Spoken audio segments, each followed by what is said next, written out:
very glad that you came to see me today. I love our visits together. So my batteries have recharged, and I thank everyone for understanding and the lovely, lovely comments. Y'all warmed my heart. So today we're going to do reading stories, and I found this book that someone had given to my daughter, and it's Children's Treasury Collection of Favorite Stories. Oh, I love this cover.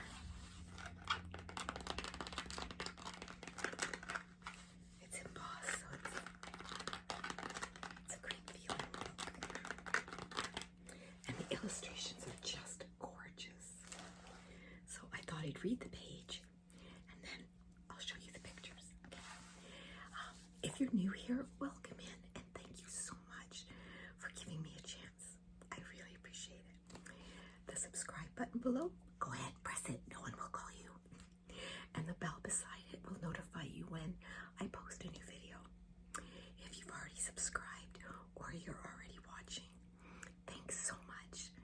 You know how much y'all mean to me. And I haven't told you this in a while, but when I say my prayers at night, I ask for blessings for every single person who watches my videos. Okay? Tonight, we're going to try to get to sleep with some light reading. And tomorrow, I'm going to do a video on my perfumes and that will lead to a story about how I met my husband. So, let's get right into this. Okay, so first things, are you comfortable? Make sure the lighting is exactly how you like it. And you know what Auntie Angel says. No lit candles when you're trying to go to sleep. These are electric. I got them at Amazon this weekend, and they were having a big special. They were $10 off. So I ended up getting the 2 sets because I thought they're perfect for these type of videos. And I want you guys to feel warm and comfortable with me and when I'm reading to you. I want you to imagine you're sitting right here with me on the couch beside me, and I'm stroking your hair and welcoming you in and helping you get settled. Okay. Now, bring the covers up to how you like them. Make yourself comfy. And as always, let's do some breathing. We're going to do 3. Okay, 3 sets. And do what you can. I'm doing a count of 4. 4 in, 4 hold, a gentle hold, not, and then 4 out to a count of 4. If you can only do 2, do 2. If you want to do 6, do 6. It's up to you, okay? This is about making you comfortable, okay? Right, so let's start together, okay?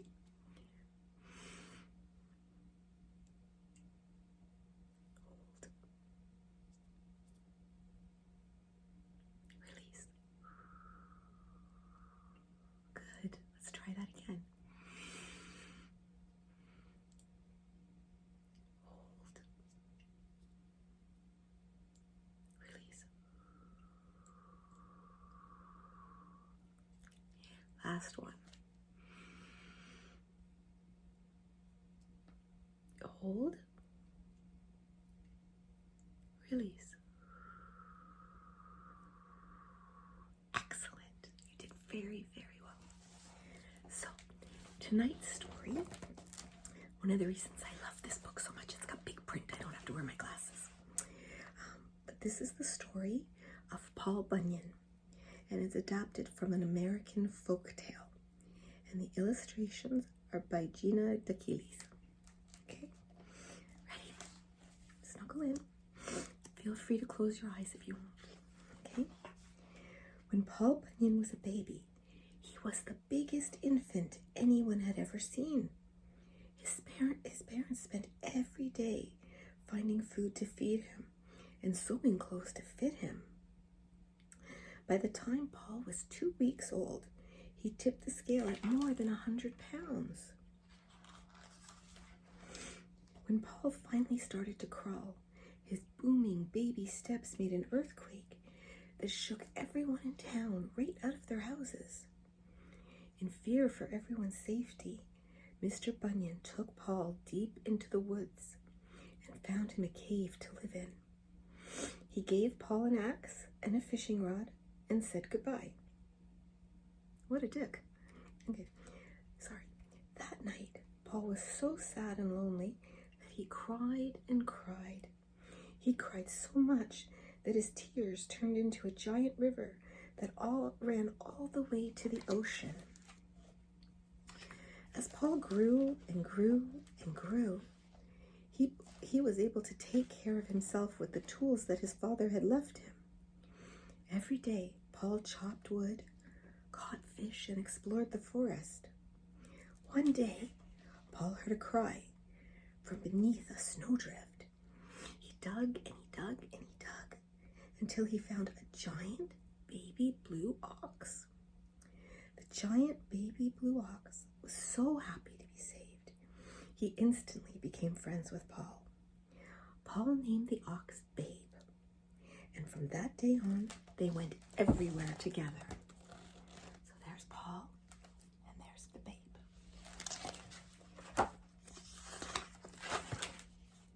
It's a big book, it's hard to handle. Okay. Every day, the two friends chopped and hauled enough wood to build 200 houses. Paul knew that folks downriver needed big, strong logs to build their homes, their barns, and their boats. So he floated every log he chopped to the sawmill for everyone to use. Because Paul could level an entire forest with one big swing of his axe and a mighty timber, it wasn't long before Paul and Babe ran out of forest to chop along the river. Because they loved to chop and haul logs so much, Paul and Babe decided to find new forests and new friends.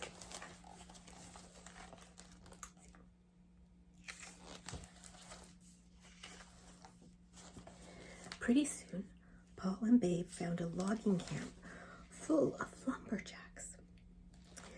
No one had ever seen such a big man or such a big ox before, and Paul wasn't used to seeing people so small. Most people were afraid of Paul, but not the hardy lumberjacks. One day, Paul sneezed and almost blew every lumberjack clear out of the forest. Paul was afraid they were going to ask him to leave, but instead, one of them offered Paul his bed sheet as a tissue. Paul was extremely grateful for the lumberjack's kindness. A little kindness can go a long way.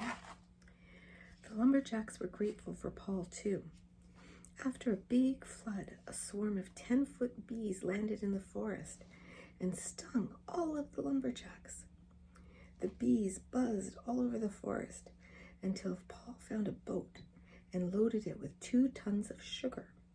He sent the boat down the river, and the bees followed right after it. Paul saved the day. For the rest of their lives, Paul and Babe helped the lumberjacks float logs downriver. The next time you're in the woods, stop and listen. You might hear the far-off sound of timber on the woods. There we go. And that's kind of, that plays right into the whole mental health aspect, because we're just all looking for a little kindness. Everybody's a little different, and we all kind of feel alone sometimes, but we're not, right? We're in this together. We always have been, we always will be. So, let's find another story. Let's just open the book, and whatever story we land on, okay, it's called The Birthday Pony. I don't think I've ever heard this one, so. All right. And that's illustrated by Judith Mitchell. Okay. There once was a boy named Philip who lived a happy life with his parents and his 2 younger sisters. The family was very excited to be moving to a beautiful home near the town where the children would be attending school. Philip was looking forward to living in a new place and meeting new people.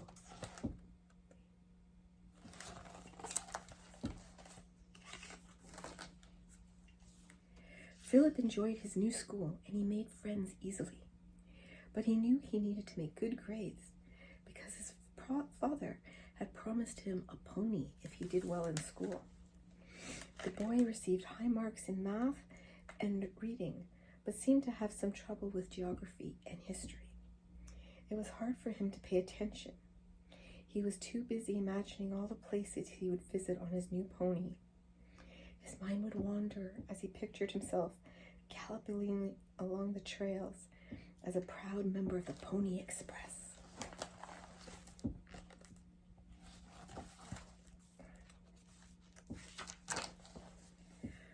Philip's father warned him that ponies were a lot of work, but the boy was determined to prove to his father that he was up to the task. He worked hard and helped build a stable to convince his father that he could get a frisky pony for his next birthday. "May I please have a pony?" pleaded Philip.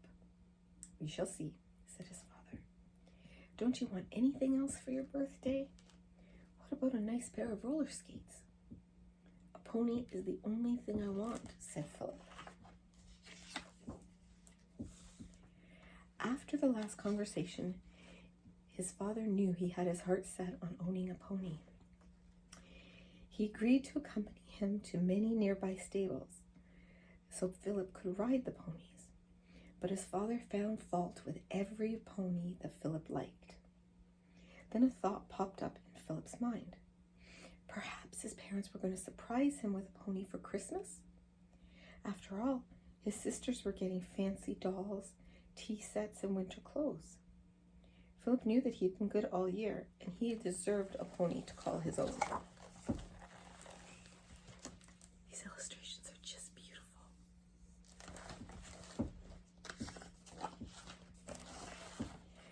Christmas morning dawned bright and clear. Just as Philip expected, his sisters received dolls, clothes, and other things they had asked for. As they laughed and danced around the living room, the boy felt a pang of disappointment. He had already made a trip to the stable. There was no frisky pony waiting for him. He dug deep into his stocking and found some money, candy, and a few other things. But they held no interest for him. He had his heart set on a pony, and he had not gotten one for Christmas. Winter turned to spring, and Philip remained blue. He started to give up hope that he would never get a pony of his own. He began to envy anyone who owned a horse, a pony, or even an old mule. Philip had a very, very hard time watching them ride past his home. But something made him turn and look at the beautiful bay pony that came trotting down the street on a splendid spring day. Maybe it was the fine glossy coat, or perhaps it was seeing the rider's legs were too long for the stirrups.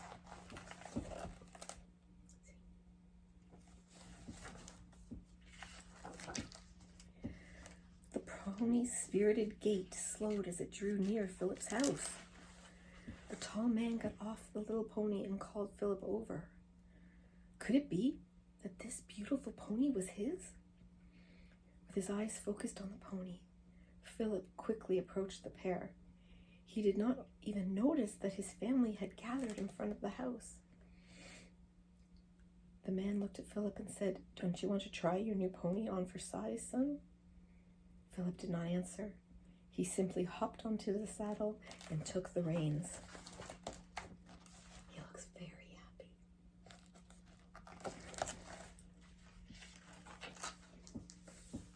When Philip returned from taking his pony for a ride through the neighborhood, his family was there to greet him. "Happy birthday," they cried. "But my birthday's not until July," Philip said.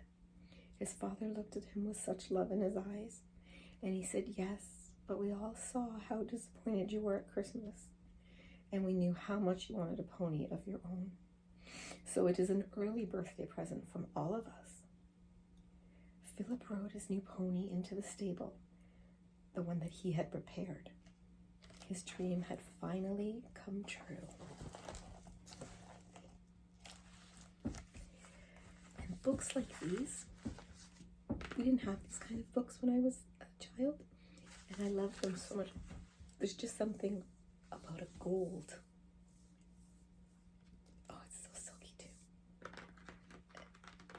And as a child, I knew I loved to tap.